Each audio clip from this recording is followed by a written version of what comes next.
Alright, this is going to be a little comparison between the XIM2 and the XIM3. This is the XIM2 right now. We're going to go through the different movements, and I'm going to tell you how each of them feel compared to the XIM3, and I'll show you the XIM3 in a little bit. So, first I'm just going to trace one of these boxes. Now, see, if you wanted, you could be even more precise. Go slow over, as precise as you want, and trace it. So that's how great the XIM2 is. And you can do the same thing with the XIM3. So let's try some circular movements. As we know, the XIM2 does good circular movements. If you want to do fine pixel shooting, let's see those lights down there? I'll show you. I'm going to put my mouse right on it.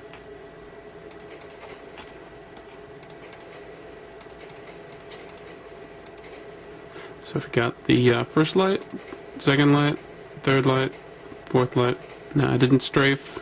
On a controller you'd probably have to strafe or take you forever to do that. So again, circular movements good. Big circular movements are good. Small and tiny. Tiny little circular movements. Okay. Now, what about just swiping? Swiping's pretty good. Now, I can tell you that going from the XIM2 to the XIM3, there's a slightly less floaty feel on the XIM3, but XIM2 is still great.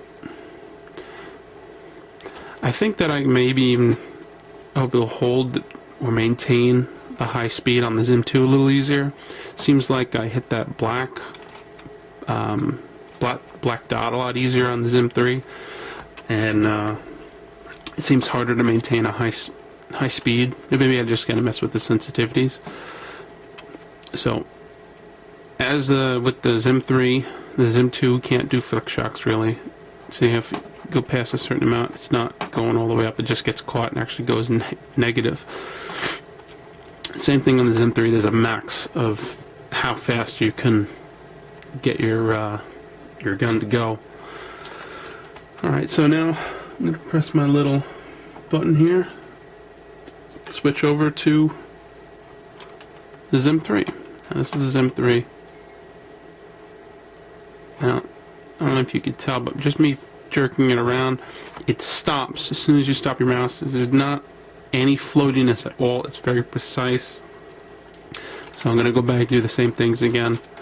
I'm going to trace this.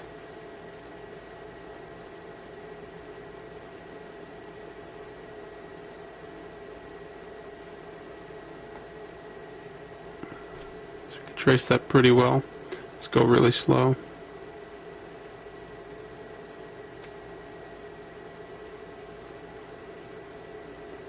Try to do it fast.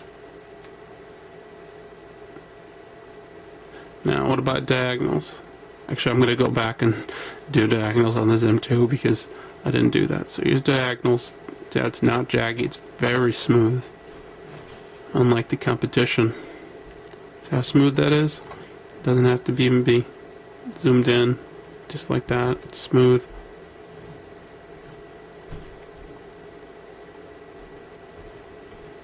Okay, now for some big circles,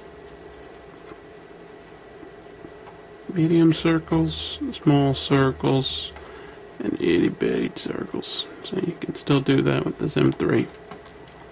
So, turning speed, it's the same thing, it's less floaty, but of course if you hit that black part, it gets floaty, because it's not giving you that one-to-one movement. So you have to watch out on your XIM3. Oh, I guess somebody joined me. I don't even know the guy. Anyway.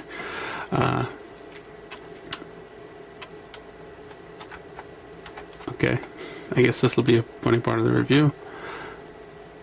So again, I'm going to go back to the XIM2 so I can show you those diagonal movements. Okay, here they are. They're a little bit more floaty than the XIM3.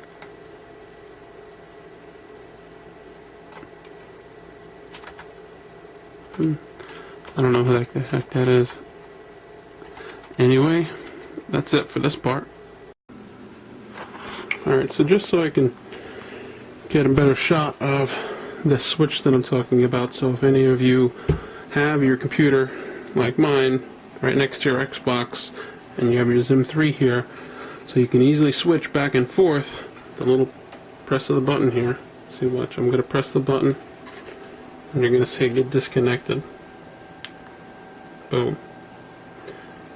What's funny is because I have this up on the screen, if I move it, now we're doing XIM2, because I switched it back to PC. See?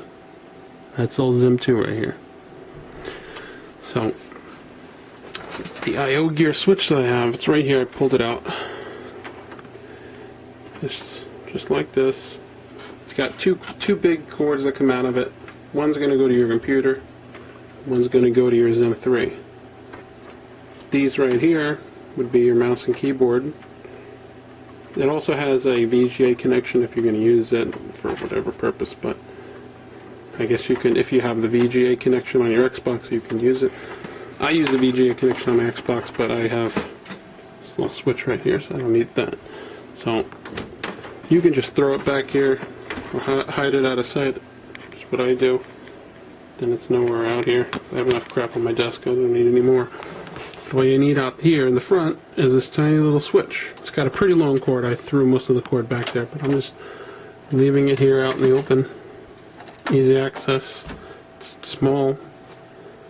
Boom. Now I'm back to my XIM3. Press it again. Now I'm back to computer.